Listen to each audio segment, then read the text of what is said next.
Hello, everyone. Welcome to the IUS Horizon podcast. And today's topic of discussion will be folklore, superstitions, and how they are made or what they surround. I am your host today, Jackson, and today we got our group. And the first thing I wanted to ask you all is, have you all personally experienced or interact with any types of superstition, folklore, or anything that comes to mind just off the top of your head? Yeah. In softball, you can't step on the white line before you play a game, because if you step on the white line, that means you're going to lose. Oh. So every time, we will deliberately step over it. If we're practicing, we'll make sure we're far away from it so we don't accidentally step on it. But yeah. Is there any correlation to why the white line? I don't know. I've been playing softball since I was 4. Well, it was t-ball when I was 4, and it's just always been, you don't step on it. And people will if you have a bad step on it, people will start screaming at you. That's how serious it is. And they'll blame it. If you step on it, they'll blame it on that if they lose. It's serious. Yeah, that's good. I was going to say that because I played baseball for a long time and never stepped on the white line no matter what. When you're walking out on the field, you get to jump over it. There's plenty of superstitions in baseball, I'm sure. Yeah. Softball is very similar with that. There's stories of guys who are playing professionally and they'll be playing well, so they'll wear the same underwear or the same socks 7 days in a row until they stop playing bad, or they won't cut their hair, or they'll shave their face, or whatever it is. There's plenty of stuff like that. The underwear bit got me a disgusting. little bit. What? Yeah, well, I've never met anyone who did that. Not that I know of, at least. I don't want to. Not that I call them that out. Mike down the road. Yeah, baseball, it's full of it. And then, of course, there's the classic, and every once in a while I'm this way, but I'll just be walking my dog, and I'm intentionally not stepping on the cracks in the pavement, and it's I'll think to myself, wow, I'm 23 years old and I'm doing this right now, and I'll just keep doing it. Or splitting the pole when you're walking with someone. I'm split horrible the pole. about doing that. I do it all the time on accident, and they're like, don't split the pole. I've had my friends grab me by the collar of my shirt and yank me over to the side, do not do that. They snatched my backpack and was like, no. What about you two? Do either of you interact with superstitions or anything like that? Not really that I can think of. You ever walk under a ladder? Or umbrella in a room? I saw this black cat cross the road one night in front of me, and I freaked out. I would think that the cat was cute. I mean, I have a black cat, so. To the good extent that y'all know me, I'm a goofball, so I'll be the person to try it. I would do an umbrella. I'll do it. I'll do the umbrella. Let's find out what happens. Yeah, exactly. Let's find out what happens. That's or the thing of don't spill salt. If you spill salt, you got to throw it over your shoulder. I've heard of that. What? You didn't know that? No, I've been looking all into them. I didn't hear that one. Yeah, if you spill salt, you have to throw it over your shoulder. Like Bruno from freaking Encanto. There's so many things like that. So I was looking into different folk tales, different folk horror, all sorts of stuff, just trying to get ready for today's topic of discussion. And I came to a really unique realization, and a lot of things that is covered in the topics. 90% of the time, the superstition is tied to an incident. It's tied to some type of situation where something consistently happened that impacted a person, or it's based on a fake story where around a primal fear, around a primal anxiety. One of the really most prominent ones was actually black cats. And what's really fascinating about that is it's often, from what I saw, goes back to tying to panthers, or talk again about jungle cats that were able to hide and hunt you. So it was seen you see them, bad sign, that means you're about to die, close enough to hunt you. That's one of the ones I found. It's also heavily tied to witches with the darker colors of the cat representing evil or misfortune or being hidden. I found stuff like that. But most of the time, whether it's sports, whether it's basic superstition, whether it's all sorts of different topics at hand, most of the time it's correlated to a story where something went bad because the person did that action, and doing so, it creates paranoia. Mhm.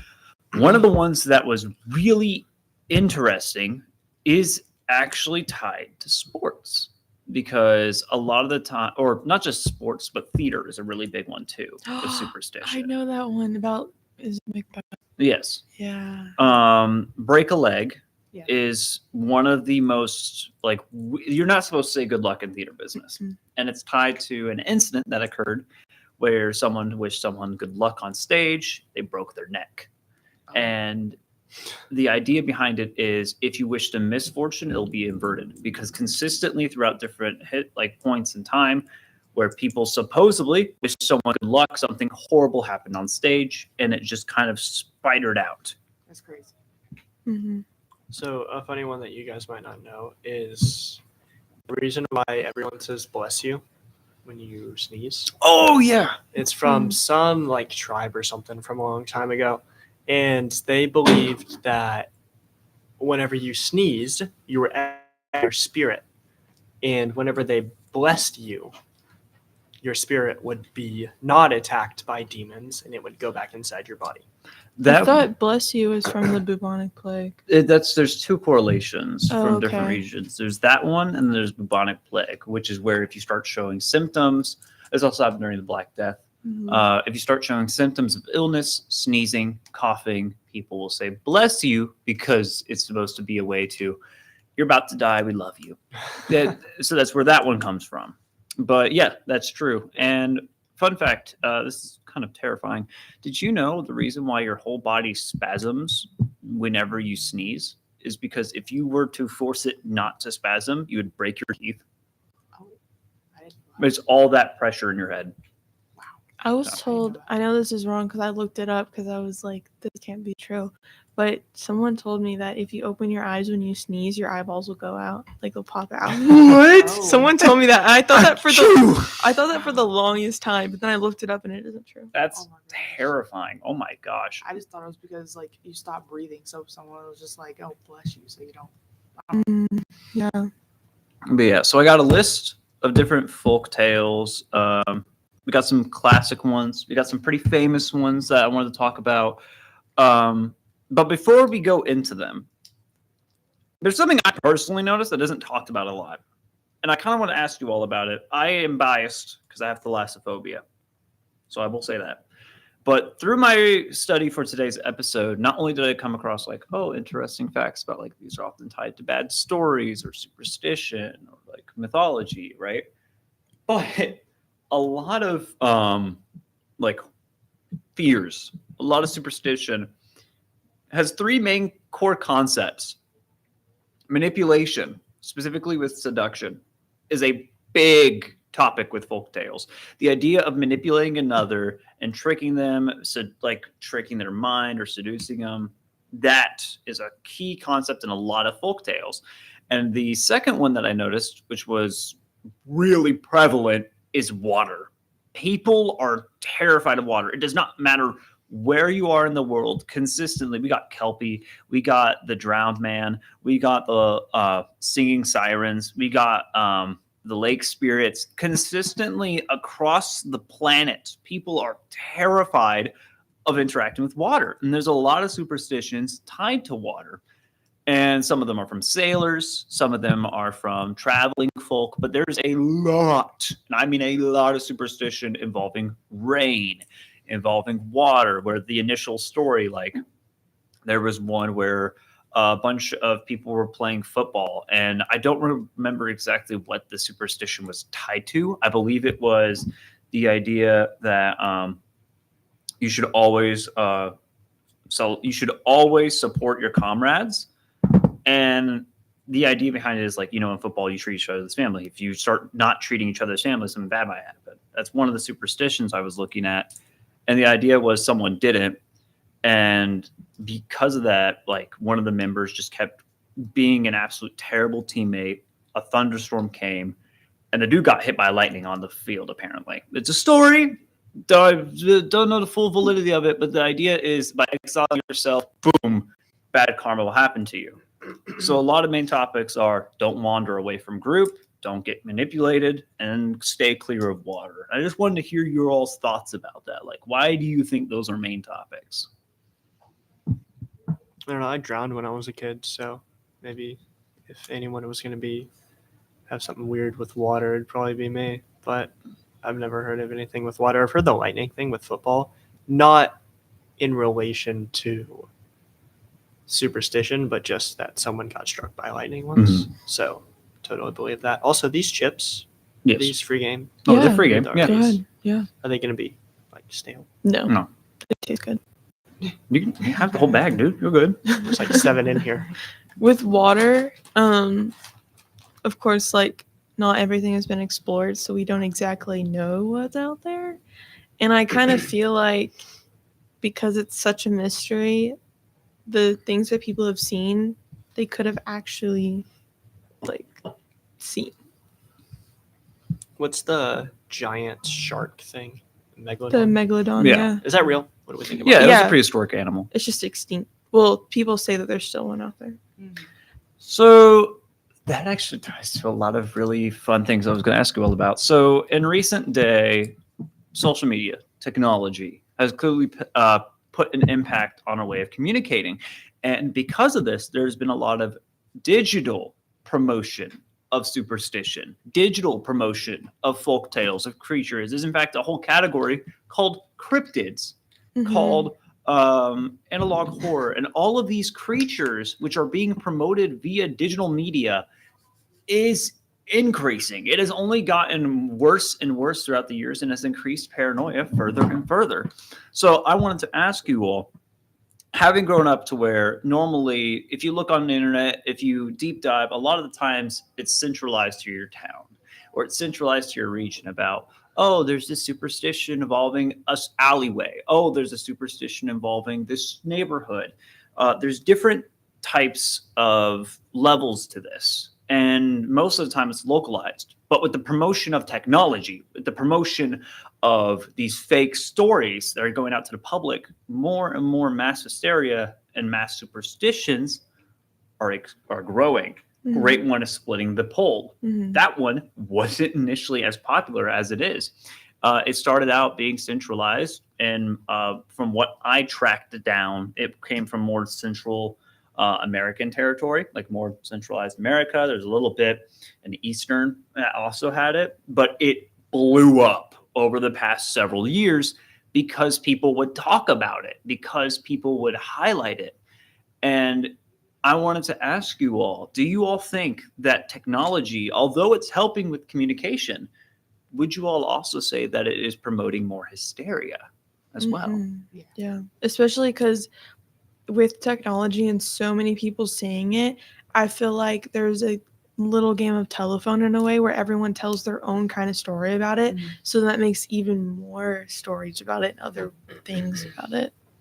How do you think fake stories, or as people type gag stories or cryptid stories, how do you think those impact people? Because when an individual is scared of something, their brain will pay more attention for signs of it. So how do you think promoting fake stories, promoting these different types of stories might impact people, especially youth? I know with me, myself, growing up, this was around the time people like Jeff the Killer and these different types of cryptids were blowing up on the internet. And because of that, you would go there and you would have a genuine fear of this thing and it would spread like wildfire. Or like Momo. Exactly. Oh my Exactly. God, that Momo's a thing- great modern day example. Wasn't it like if you looked at it or said it or something like that, that I think it was if you looked at it that she yeah. would like come get you or something like that. or I was something like that. Which was a spin-off version of the Shy Guy from Yeah. SCP mythology, which again I think is a it's fake a- series. I think it's a spinoff of another thing too, of like the witch, like something. It's something about a witch and like or Baba Yaga or something, where like you aren't supposed to look out the window or she'll come get you or leave your window open or something. Yes, it's that. I have actually some of those. Yeah. We got some from different folklore, which I have a list pulled up, which will be the latter half of the episode talking about these different creatures. Yep. Do you all see a correlation? Which there is, or at least what I've picked up on. But yeah, great example of a modern day spiraled out of control It was bad. digital horror. a digital fear and a digital anxiety. The modern day is being impacted more and more by promotional aspects of communication via And AI media. is not helping. No, Mm-mm. not at all. Mm-mm. Well, like what's it called? It's but are people like people have done makeup of it, like where they kind of change their faces a little bit so you know that they don't look human. Oh, doppelgangers.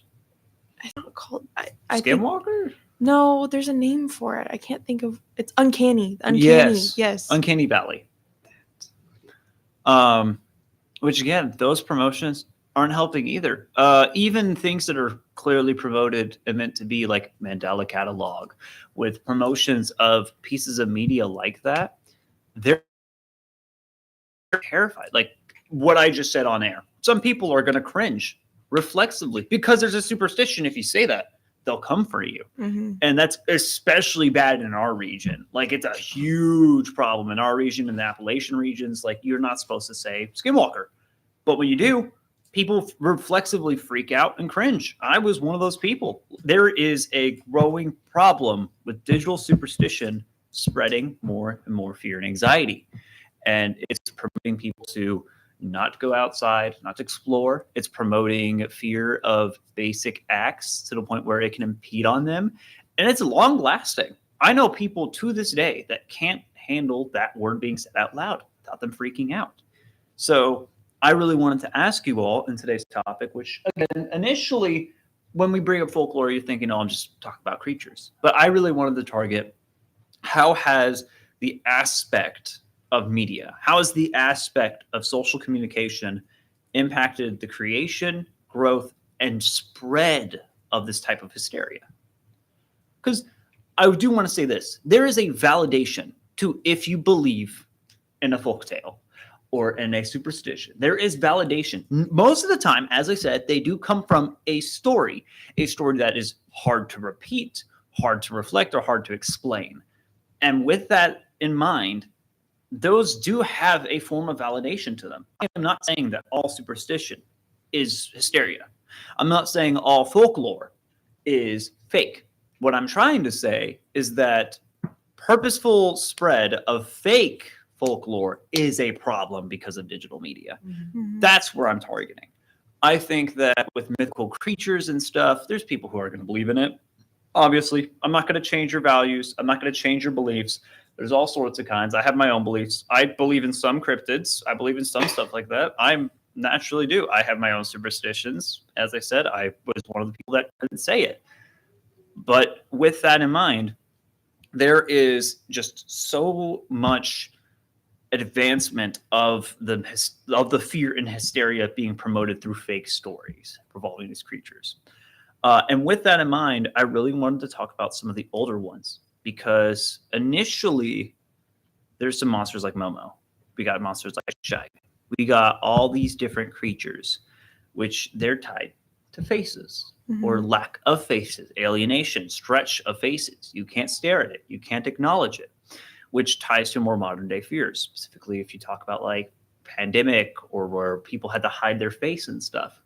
Or that's where those types of things you can notice are like, oh, those are more prominent in the folk tales, in the hysteria or not the hysteria, in the folk tales and the superstitions that are going on at that point in time often correlate to the fears around that time. It makes me think of Slenderman when you said no Exactly. face, because I remember being afraid of Slenderman. So I got a couple of folk tales. I got some from Appalachia. I got some from all sorts of regions in the world.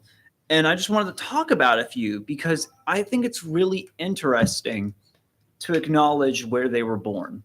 And not only where they were born, but how they could have been made. And the first one I really want to talk about, it's one of my personal favorites. It's from Japanese mythology, the Gashira-kuro. Gashira-kuro are gigantic mythological creatures, amalgamation of bones, human skeletons, and different types of meat and rocks. In situations of mass death, such as famine and wars, individuals could not receive proper funerals.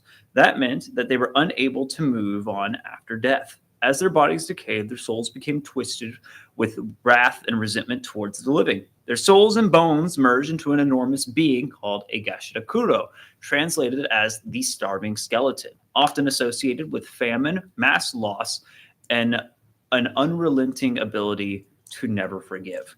Terrifyingly silent, aside from the unnerving chattering of their teeth, these magical creatures skulked around at night looking for prey, finding their victim, and decapitating them to drink their blood. Gashirakuro would continue terrorizing the night until the resentment of every soul residing within the creature dwindled, no longer animating the skeleton monster.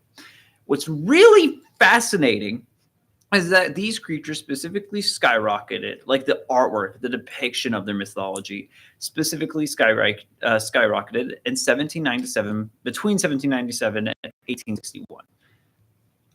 And the reason why I brought that up as our first topic is because this was a lot of the time where wars were happening, where there was famine, droughts, starvation, and that fear became a represented yokai, a spirit.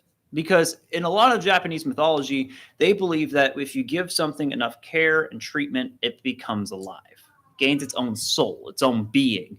And this is the idea that if people are never able to let go and move on, they cluster and become this terrifying thing. So within the culture, spirits are a huge deal. They have whole festivals honoring spirits and honoring different types of mementos and heirlooms. And what I love about this specific folktale is the idea that you have to honor the spirits of the dead. Do not desecrate and insult them. And this promotes the what is it called? It's an anti-harassment campaign or anti-insultment campaign. I can't remember the exact term. For the dead or for mass tragedy. So when you talk about these stories, it's like, hey, if you insult those who died during this incident, you are no better than the killers, and the spirits will come for you. And it prevents you from wanting to enact those bad habits, to enact the idea of, oh, let's make a joke of this tragedy, or let's ignore this tragedy. It promotes it. It helps it become more acknowledged, and it gives the people the mindset and the perspective that they should help the people that became deceased. They should help honor them in some way. And I love that. I think that's really beautiful and interesting. But the interesting part about all of this is that folklore died out a while ago, like 100 years ago. People, from what I saw, very much don't talk about them. They do come up sometimes in media when you talk about like giant horror, like Siren Head or stuff like that. That's where they come up a lot, just because the idea of this giant skeleton that's borderline invisible unless it's right on top of you. And another thing about it is you can only acknowledge it by the sound of the bell. The further the bell is, like the further the sounding the bell is, the closer it is to you. The louder the bell is, the further it is from you. So it's the idea is you run to try to run away from it, thinking the bell's further away. You just ran closer to it. Yeah. And it's such a fascinating spirit and such a fascinating creature. And I think it's unique because in times of chaos, of war, of famine, of different aspects, people will create these creatures. They'll create these spirits, these concepts, these superstitions to both honor, but also in a way fearfully respect what happened. And I think that's unique. And the same thing can be applied for little things like sports. This bad thing happened to this player, or like this team was forever cursed because they did something. And because of these basic superstitions, you have a fearful respect for what happened and for the things that happened to them. And by honoring and respecting them, you don't repeat their actions. I think that's really unique. And I kind of wanted to hear your all's opinion on it. When you said respect the dead, it made me think of another kind of like superstition in a way. And it's where whenever you're in a graveyard, you don't step where the body is, you step around it. Mm-hmm. I don't know if anyone else. I do that. I do that. Respect. Yeah. I feel like it's a respectful thing to do. Mm-hmm. Yeah. I don't want to damage the stuff, or the headstone. And I'm like, I don't want no bad juju. Yeah, I don't want to stand on Exactly. top of a dead person. You I see, feel, yeah. it's that embedded, fearful respect Yeah. that helps people with, like, it helps people do, like, behave. Yeah. And like I will say, like another thing that doesn't really help with like hysteria, like when it comes to media and stuff, is shows. So like, and I know that they can be fake and all the things, but like if you like mediums and like people that practice that type of thing and they can see the dead and stuff like that, like of course they could be lying or whatever the case, but like when stuff actually adds up and it makes sense, that's where it gets scary. Because like I watch a show called Dead Files and she can see stuff and like, but like there's some things that actually tie to lands, like skinwalkers and stuff like that. That stuff is where it gets really interesting for me personally, because if it's like if that's more than folklore, like that's real shit. That's crazy. Because Yes. the fact that it ties to real life and like the fact that it's there for a reason, like all this stuff. Like I think that's crazy. And shameless plug, real quick, for the Haunted Horizons show, where we talk about like folk tale. We will talk more in depth about those And we locations, will go to the location. which is both a horrible and amazing idea. You have a camera for that? Oh yeah, we got a whole plan. That'll be fun.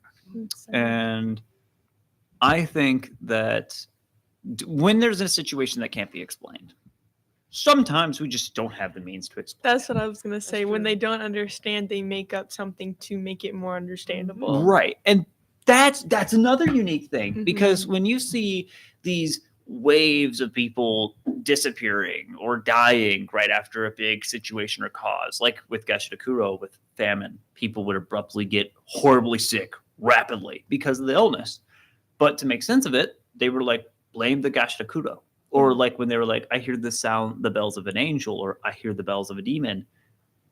They tried to rationalize it. And I will say this, I am not going to ever say that your beliefs or opinions are invalid. If you go to a look, and I'm going to be honest, I can't explain everything. I can't go to certain locations and be like, oh yeah, that radio disc that just flew across the room and bashed against the wall. That was the wind. Yeah, I can't always explain stuff like that. I just can't. And there's situations with like animals where there's just so many different ongoings in the world that make no sense. And I will never be able to make sense of them. Probably not in my lifetime. Probably not in my kids' lifetime. Probably not in my grandkids' lifetime. Will we be able to make sense of everything going on? Yeah. And some superstitions, some folklore have validity. Some of them have evidence or have repeated encounters or situations that make them more valid, that make them more in depth and complex, because you can't just simply say, oh, that's you trying to rationalize it, when you see blank incident happen tied to this location, to this superstition, which goes back hundreds of years before you too, and there's evidence prior to that still. That is a different type of superstition. Mhm. That's a different type. That's where something goes from superstition to folklore. Yeah. Superstition is the creation of it's when anxiety creates a story. That is a superstition. When you can't explain it with science, and whenever the thing has a repeated pattern, is when it starts to become a true folklore, Mhm. a true historical story, superstitious story. And once again, I wanted to ask you all, this kind of ties to the first question at the beginning of the episode. When you all were growing up, did you contribute to the creation of a superstition? Did you contribute to the creation of a story? Intentional or not? I did a lot with my sister. I would tell her stuff and I even thought this was a thing for a long time, where if you held up your pinky in China, that's the middle finger in China, and so they would cut off your pinky and make you eat it. I was told that as a kid, and I told my my sister that goodness. too. Oh my goodness. So you promoted one. Yes. How about you all? Do you all feel like you may have contributed to the creation of one ever? My sister was younger, and I had a hard time with said sister because I was a mean little shit, and I promoted the superstition of Momo. Well, there you go. And she was terrified of it, but yeah, I promoted it. I was like, yeah. Don't mess with Momo. How about it didn't you? scare me at all. How about you all? None that I can think of off the top of my head. There is one that I want to call out right now. It's coming close to that time of year. Santa, specifically with the idea that he knows everything you do when you're naughty or nice, or the elf on the shelves. That counts as a superstition. The idea that the elves are watching everything you do. You need to be careful around the elves. It's a warning story. Like parents moving around the elves in the night, so you think that they're like. Mm-hmm. Like one time they moved it into my room, and I did not change in my room because I was scared they would see. I was like, I'm changing in the bathroom. Don't look at me, Mr. Elf, please. And then that you can't touch them or they'll lose their power, and like That's a superstition. You can't touch the elf. yeah, I remember in elementary school, a kid was like, Santa's not real. And I was like, yes, he is. Whenever I have kids, I'm not going to get them presents, and presents are going to magically appear. Wouldn't that be nice? That'd be amazing. It would Save a bunch of money. Yeah. And it would also save you having to wake up at like 1 o'clock in the morning and bring everything downstairs and not wake anyone up. Oh my gosh. But no, yeah, that's a superstition that people, they don't consider it a superstition, but the acts around it are superstition. Mm-hmm. And I like to talk about this and to discuss this because I think it's so fascinating how little people realize they contribute, how little people think they actually believe in superstitions. Because whether or not you believe or you don't believe, there was a point in time where you let them dictate everything you did, which I think is really fascinating. And it also ties to the culture you grow up in. It ties to the region. Like I can name all sorts of different cultures and regions. I got from the Malin disemboweled vampires, which was actually recently added to Dead by Daylight. I can talk about the Mesopotamian mother of demons. I can talk about Egyptian mythology, all these different cultures which have these different beliefs and way to ward off the bad. But in order to do that, you have to do something good. You have to do this to promote it. And it helps the community, intentional, not through fear. Well, wasn't it like, I think it was the Aztecs that would sacrifice someone into a volcano till the sun would come up? Yeah. Because they thought that if they didn't sacrifice someone, that the sun wouldn't come up. Mayans were all about sacrifice. But in their culture, it was believed, it was seen as a treasure. You were seen as such a great gift that you're worthy to be a gift for a god. Yeah. And I've been to Maya. I have gone through the temples around the area, so I can personally vouch for the chaos that culture had. They had a game, which I can't remember off the top of my head, but where the idea is you would have this giant, heavy leather ball, and you had to be able to smack it with like just your joints. I know what you're talking about. 20 feet in the air. And yeah, El Dorado. If you watch that movie, then you know exactly what that volume is. By the way, they are tall. Like when you see them in person, it is no wonder you were seen as a treasure for a god if you're able to not only survive the game without breaking a limb, but also being able to properly score it into a goal. You had to have crazy athletics, crazy coordination.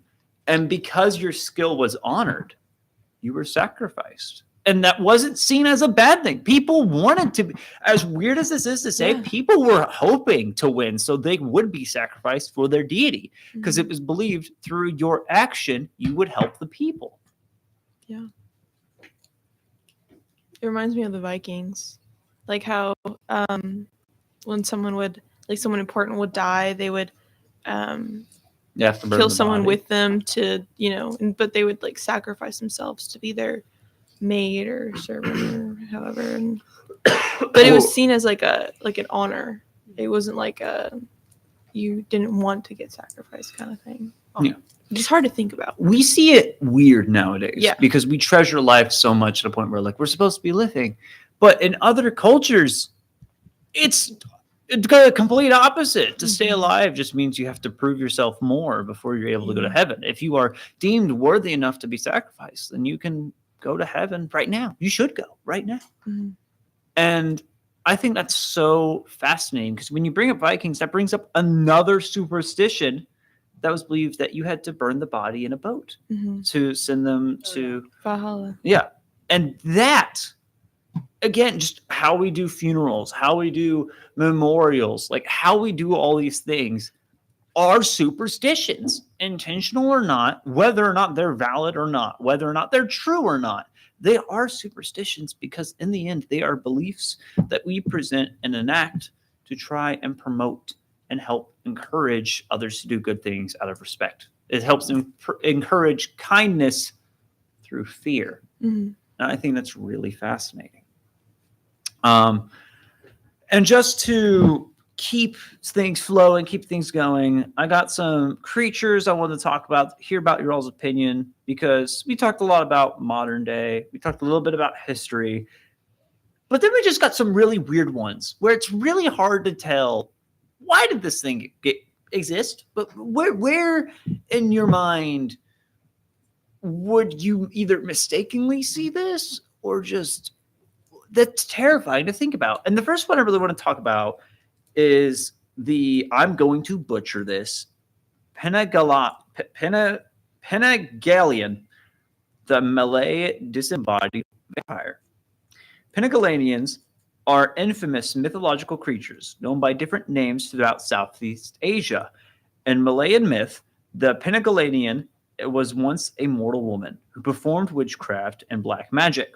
A popular version of the myth states that one woman agreed to become a vegetarian for 40 days in exchange for youthful beauty. Ultimately, she broke her pact and was cursed to become a flesh-eating Penagalian. During the day, she resembled an ordinary woman, but at night, her head would detach from her body, floating around with her entrails. This disembodied figure flew around searching for sustenance in the form of small children to just any form of sustenance, draining them of their blood. Those who were fed upon by this vampire creature would end up contracting fatal diseases. Returning to their abode, the Penagalian would soak themselves in vinegar to shrink their organs back into their body, and therefore could be recognized during the day with the tall tale smell of vinegar. Really weird, but Do you want that floating head thingy and Dead by Daylight? yeah, Oh wow. that is what it's based on. It's based on that. And speaking of Dead by Daylight, we gotta play games together. Sorry, random tidbit, but that one's really neat because it's supposed to explain why, like, and this one's sad. It is sad, but like why miscarriages happen, why people would abruptly get sick and pass away, or that's how it helped explain it. Was, oh, it was that creature, because it's easier to blame something than to just say it's happenstance. Probably helps with like grief. Yeah. Like grieving for something that happened. Like, why did they mysteriously get sick and now die? And it's easier to be like, oh, it's this monster. This monster did it. Like, we can't see it, we can't touch it, we can't find it, but that did it. And it would be a way for people to be able to vent, to be able to target someone else. Because you got to imagine, if someone's with Eastern Asia, they had to treat all sorts of animals and fabrics and products. And some of those require salts and vinegars. And the problem with that is, you got to imagine, if your relative just had a miscarriage and got horribly sick and died, and you're like, it's that creature. And then you walk down the market and you see someone, you're like, Skinner. Like, that's insane. That's crazy. But you got to think that was their only way to be able to cope. Or let's say you really didn't like someone. Let's say you just really resented one person and then someone close to you died and they just happen to smell like that. Boom. There you go. There's a proper reason to vent your anger. A real good shower. Exactly. There's, most of the time, creatures in folklore are meant to help explain just circumstances that make no sense. and it helps us be able to grieve and understand things better. One that I've only heard of once ever is from, again, Japanese folklore is horrifying, by the way. Like, I'm going to say this in the nicest way possible. America, we're boring. We have a Mothman. We have a Swamp Man. Don't we have skinwalkers? Yeah, but like a lot of cultures have creatures like that. That was the thing. So like the only We got snapping turtles. but that's not a mythical. That's Yeah, not it is big snapping turtles. alligator snapping turtles. The ones that are the size of like a car door. Yeah. That's real. No, but like Go bigger to the than that. Louisville Zoo. They're bigger than that. Yeah, that's what we call fossils of the prehistoric turtle. That's a dinosaur. Okay, we have living. We got the alligator snap. If I have a turtle that is this big, right? And you're like, oh, that's a mythical. No, it's probably just an alligator snapping turtle. That's like 100 years old. And if it's bigger than that, like if it's the size of a car or like the front half of a bus, that's just a dinosaur. That's just a dinosaur turtle. But name is probably Toto or something. yeah, exactly. Like, oh, you mean old Larry? Yeah, he just lives on the farm. He's just this sweet old turtle. You turn down the road and it's a turtle that could eat the front half of your car. Like, turtles are weird animals. So, no, I'm scratching that one off of the list. No, that is not. Okay, in the comments of this episode, please tell me of a folklore turtle from America. There's plenty from all other regions. If you can find one, I'm all ears. Yeah, America, we got to do better, man. We have. Yeah, let's do better to make more hysteria. Yeah, let's more hysteria, more fear. No, we just have such. I mean this in the nicest way possible. Bland tales, but that's also because, to be fair, our continent. Our society is newer than most other ones. Like if we got Asian cultures, we got like Japan, like those have had centuries to develop history, mythology, cultures, mythos. While America, we're newer. We're a more new nation as to some other locations and dynasties. But to cover Japanese folklore, this one's horrifying. For anyone who's not on the stream, I'm sorry. I do not know how to describe this image, but this is a creature from Japanese mythology. I'm trying to see if I can get that for the camera. Called the Jogumo or Joragumo. In Japanese mythology, Joragumo was a deadly hybrid creature that could transform from a spider to a beautiful woman, seduce and kill its victims. The story goes, Joragumo was a common species found in Japan. Reached 400 years, it gained power to shapeshift and develop the appetite of human flesh.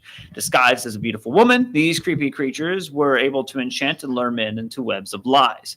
Their webs were constructed of silk threads so robust that once trapped, no man could escape. According to Japanese folklore, the Joguro would then administer a lethal venom, gradually weakening its victims to savor the prey as long as possible. A slow and painful demise. Now, Literally a big old spider. yeah, big spider, huge spider. And I've seen some big spiders, but we're talking like Human size. bigger, Oh, like bigger a than that. big spider. Kind of like the one from Harry Potter. Yeah, like you could ride, like you could sit on the spider and it could run down the street with you. That sounds fun. It actually does. That sounds like a bootleg Spider-Man vehicle. Like you just climb onto the spider and it starts climbing that up would the be tree. so cool. Yeah. But what's fascinating about this type, this is the last type of folk tale I really want to cover because I didn't fully cover like water, but I did bring up the seduction and stuff like that. So prior, I mentioned it helps with grief. It helps explain unexplainable circumstances. But it also is interesting because it's like it changes the perspective of possible true stories. Because when you deep dive into the story, it's very easy to tell the resemblance between a jealous wife that was tired of her abusive husband is what that story really ties to. And it's interesting that as time progresses, even now, our stories, people talk about us. People will talk about us. We survived the pandemic. People will talk about us because we've survived all these different circumstances, but there will be fictive people that aspire or people to fear from these different stories as meant to be like, oh, be wary of this type of person. And that one, it was supposed to be of a woman who possibly killed her husband to escape because you couldn't get divorces. You couldn't leave families. But they warped her story and her being this evil spider. So people would fear her. People would fear the action of betraying. People would fear the action of seductress. Then we have stories like the Gashtakuro, help with grief. We have the Flying Head Lady, help with anger and mourning. And then we have these other ones which are help to explain how to avoid bad circumstances. And if you gained anything from today's episode, I hope you're able to reflect and look on your own life and try to see, how have you contributed to folk tales? I do have a question. Yeah. For this, before the end of the episode, is tarot and all that considered folklore or superstition? There is folklore tied to Okay. tarot. I don't know much about it. That's why I'm like, Superstition, that's more spirituality than superstition, Mhm. specifically with tarot. But yeah, there's a lot of ground to cover, and we will be covering it on our other show. But I really today just wanted for everyone to have a moment to think, how much of your life is real and how much of your life could be a story? Thank you for joining us today.